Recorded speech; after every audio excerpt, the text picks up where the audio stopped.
This video is for cybersecurity experts and Azure specialists who want to know more about how to handle service accounts and service principals in the context of Microsoft Power Platform projects. The content of the video is going to include when to use service accounts and when to use service principals, how to help your Power Platform or digital workplace team handle those in a secure manner, and in the case of service principals, I will show you how to automate the rotation of client secrets using PowerShell and Azure Functions. My name is Andres Viarge and I'm a Microsoft Power Platform consultant. At my own firm, BTB Consulting, we build custom applications, establish governance frameworks, and train technical teams. If you're interested in these services, reach out to us through our website. And now let's dive into the video. Let's start first by understanding when to use a service account. And to illustrate that, we'll use a Power Automate flow to send a Teams message to a user, and we will use the out-of-the-box stuff. So you go to the editor, the Power Automate Maker portal, and we will have something like this. We will have an action to post a message in a chat or channel, and we will select the recipient and the message here. And the way this technology works is that basically we are executing this action, posting the Teams message, using the account that is running the flow at a given time. In this case right now, it's if I tested the flow, it's going to be my account, and if I were using the service account, would be that account. And you can check that if you navigate into these settings over here. You will be able to change the connection that is being used to execute this flow, this action in this flow. And if you take notice here, what we can do is only sign in with another credential.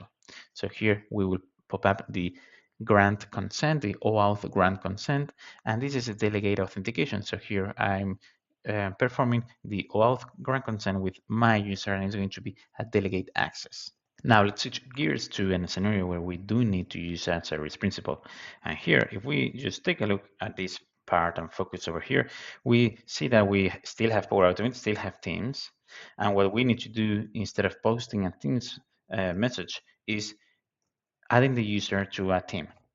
And to do that, in this scenario, we need Microsoft Graph API.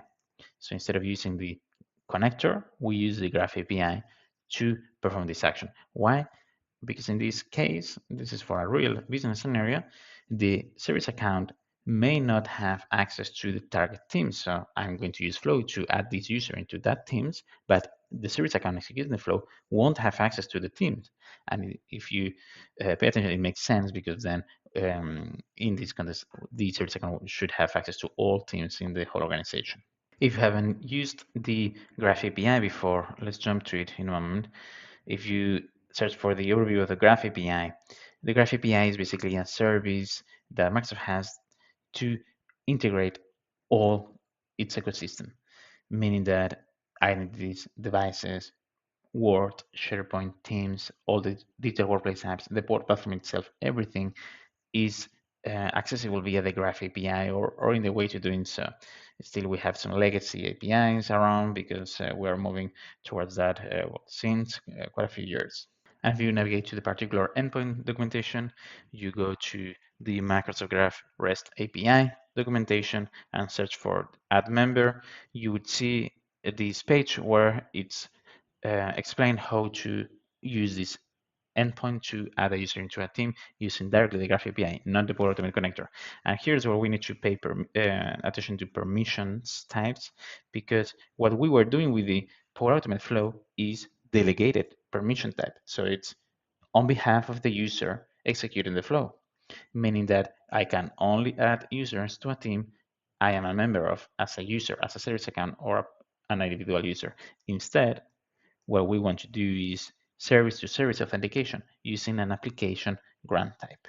So back to the diagram, that means that we need to set up an app registration in Azure Active Directory in Enter ID and give this app registration permissions to do this permission on the Graph API.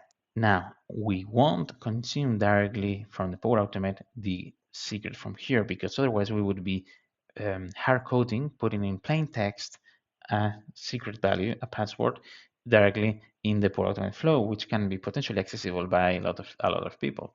Instead, what we want to do is put Azure Key Vault in the middle, which you probably already know, to store that secret.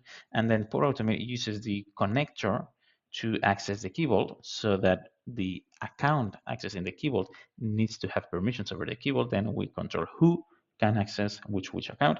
And then basically I get the secret in Power Automate at runtime. So if it changes, I will get the latest version and execute the Graph API without any problems. Now, what's the complexity that this scenario has is that if we want to be able to renew or rotate the secret value, we would need to automate somehow both the renewal of the app registration and the updating of the new secret into Azure Key Vault. Now let's review what we went through, comparing the scenarios where we need a service account versus a service principal. Starting with the service account, first topic is when to use it, always in production environments at a minimum. So in your governance framework, in your organization, you should have a guideline to make mandatory usage of service accounts whenever you have to deploy a solution, a Power Platform solution, into production. And of course, we need to consider using conditional access policy, or at least multi-factor authentication, which should be mandatory, to access these accounts, so that only certain people with applying certain conditions can access that account, which in recommendation would be that it's owned by IT, of course. So we are not going to hand over that service account to a business user. Instead, it's going to be controlled by an IT function. Now we are talking still about a license, a regular user license, even though it's owned by a technical team, and that's why we call it a service account or technical account. That means that we need a per user license. Power Apps license if you are using Power Apps, Power Automate Premium if you are using Power Automate Premium connectors, or both, probably, because you will be using a whole board of solution which needs um, both licenses in the context of the user creating the automation. Anyhow, that means that you will be also pressured to optimize the number of licenses, and that speaks to the governance framework again. So you will need to really define an environment strategy and a governance framework, so that you can answer when and in which scenarios are we creating a new service account. And here, the step that you won't like in terms of security is that we don't recommend resetting passwords. Why? Because it's going to happen what you probably have already experienced. If you reset a password, all the connections set up with that service account will expire, because when you reset the password, all the previous grants, delegated grants, are eliminated by Enter ID, and we need to renovate and renew the connections.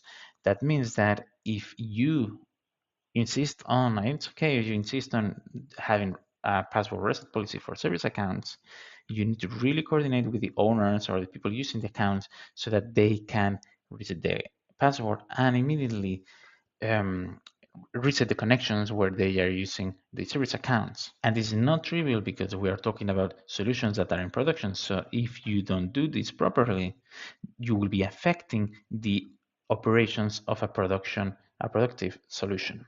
Now let's switch gears to the service principle and start by stating why we need them.